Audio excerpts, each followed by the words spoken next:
যিনি আমাদের পাশে রয়েছেন সবসময়, আমাদের সাবেক স্পিকার শাহানুর কাউন্সিলর আপাপাইকে আমন্ত্রণ জানাচ্ছি কিছু বলার জন্য। আজ শহীদ বুদ্ধিজীবী দিবস। শহীদ বুদ্ধিজীবীদের প্রতি গভীর শ্রদ্ধা জানাচ্ছি। আর দুদিন পরে আমাদের বিজয় দিবস। এই বিজয় দিবস উপলক্ষে আজকের এই আয়োজন। সকাল থেকে কয়েকটা প্রোগ্রাম হয়েছে, এখন উদীচীর প্রোগ্রাম চলছে।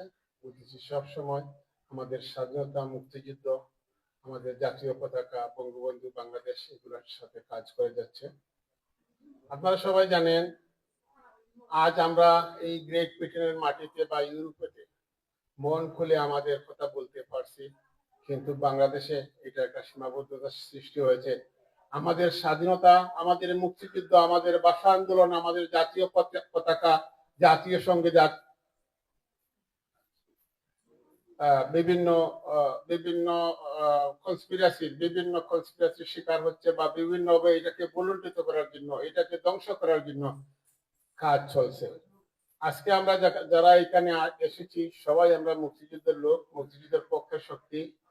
মুক্তিযুদ্ধ, বাংলাদেশ, বঙ্গবন্ধু অবিচ্ছেদ্য, এখানে কোনো কম্প্রোমাইজ নাই, এখানে কোনো কিন্তু নাই। সুতরাং আমাদের নতুন প্রজন্ম আজকে এখানে গান গেয়েছে, কবিতা গেয়েছে, যারা মুক্তিযুদ্ধকে ধূলিসাৎ করতে চায়, ইতিহাসকে বিকৃতি করতে চায়, তাদের বিরুদ্ধে আমাদেরকে অবশ্যই সজাগ থাকতে হবে।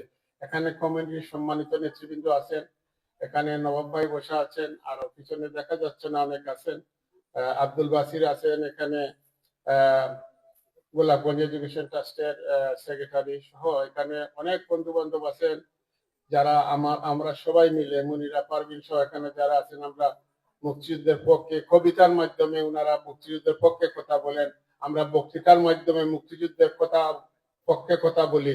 আমরা সবাই মুক্তিযুদ্ধের পক্ষে শক্তি হিসাবে কাজ করব। মুক্তিযুদ্ধ যাতে কোনোদিন বাংলার মাটি থেকে কোনো ষড়যন্ত্রের শিকার না হয়, সেই জন্য আমরা ঐক্যবদ্ধভাবে কাজ করব। ধন্যবাদ আপনাদের সবাইকে। জয় বাংলা, জয় বঙ্গবন্ধু।